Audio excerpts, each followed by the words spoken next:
You know that feeling when you're sitting in the same room as someone you love, and somehow you've never felt more alone? That's not a you problem. That's not a them problem. That's what happens when miscommunication starts working quietly in the background of a relationship, like a slow leak in a pipe you can't see until the whole floor is soaked. And here's what nobody talks about.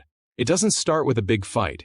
It doesn't start with a betrayal. It starts with something so small you almost laugh when you think about it later.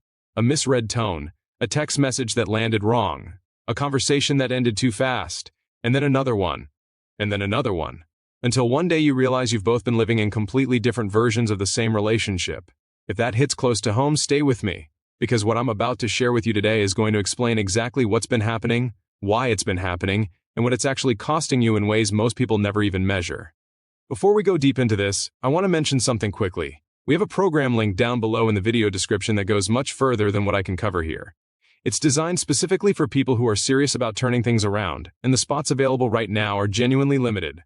Most people will watch this video, nod their heads, and do nothing. That's fine.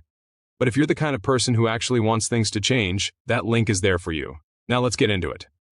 Picture this. Two people start a relationship full of energy, full of curiosity about each other. They want to know everything, they ask questions, they laugh easily, they give each other the benefit of the doubt constantly. That's the beginning, and then life happens. Routines set in, assumptions replace questions, and slowly, without either person noticing, they stop actually talking to each other and start just managing logistics. Who's picking up what time dinner is, who forgot what.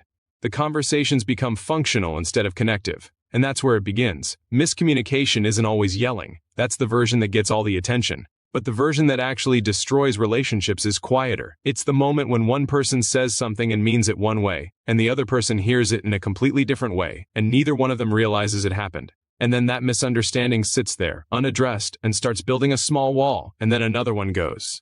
And another.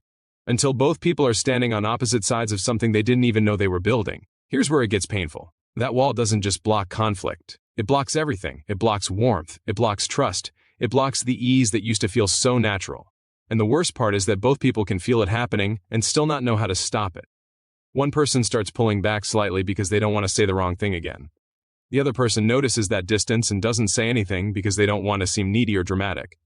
And now both of them are managing the relationship from behind glass, careful and distant, when all they actually want is to feel close again. Studies show that couples who experience frequent misunderstandings without resolving them are significantly more likely to report emotional disconnection, reduced intimacy, and eventually consider ending the relationship.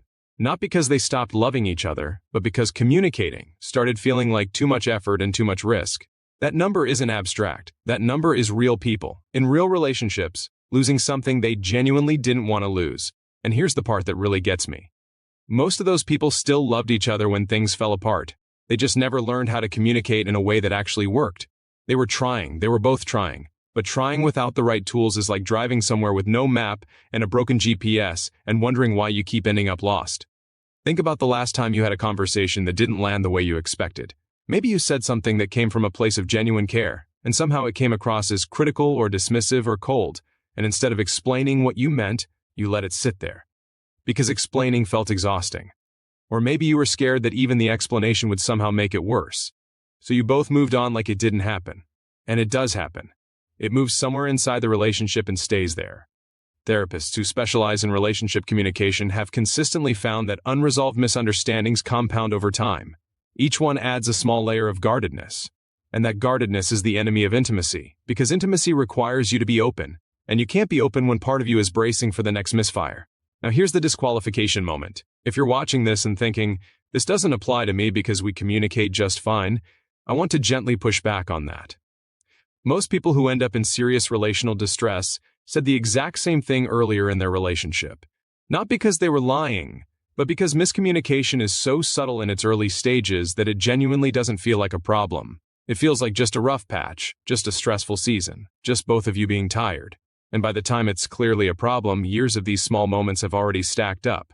And if you're watching this and thinking, it's too late for us, I want to push back on that too.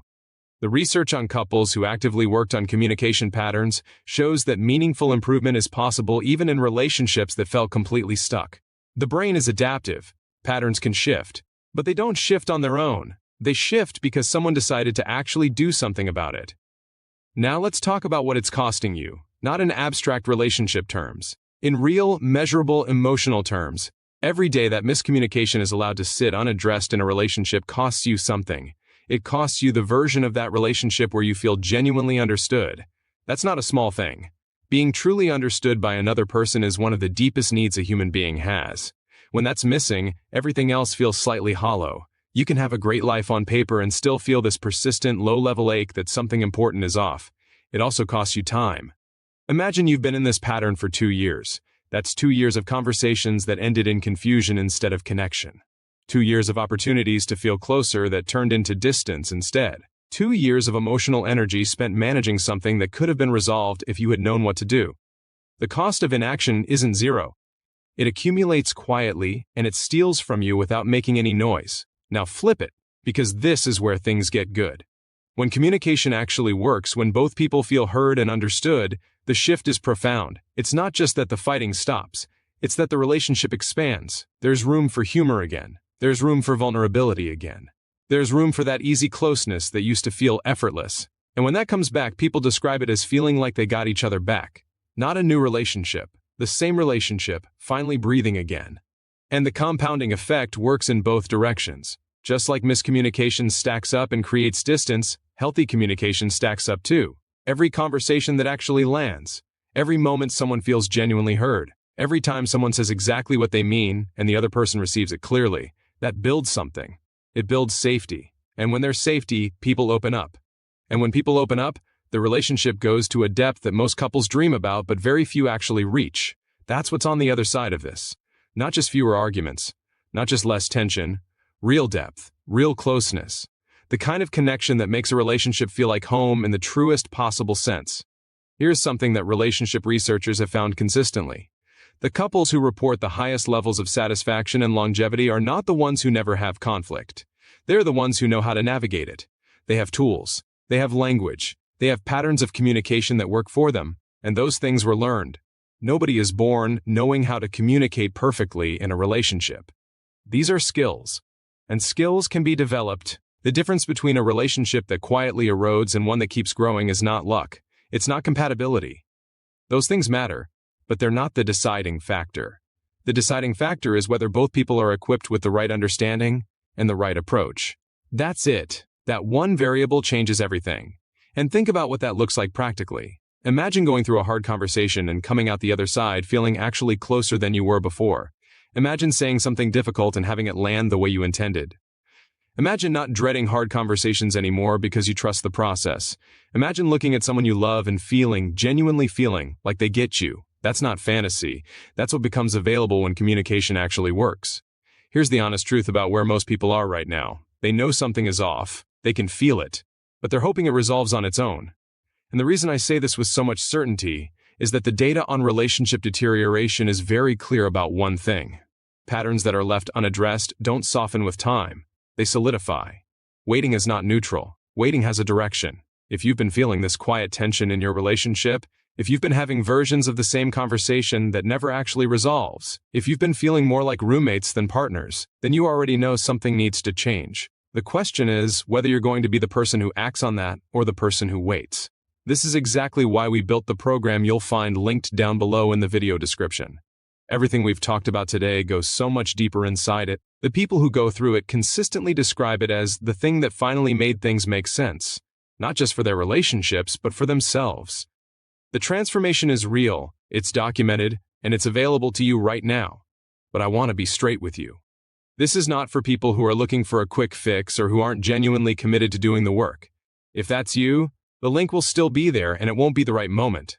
But if you're sitting here right now feeling the weight of what we've been talking about, if something in this conversation has been landing deep, that feeling is telling you something. Don't dismiss it, the link is down below.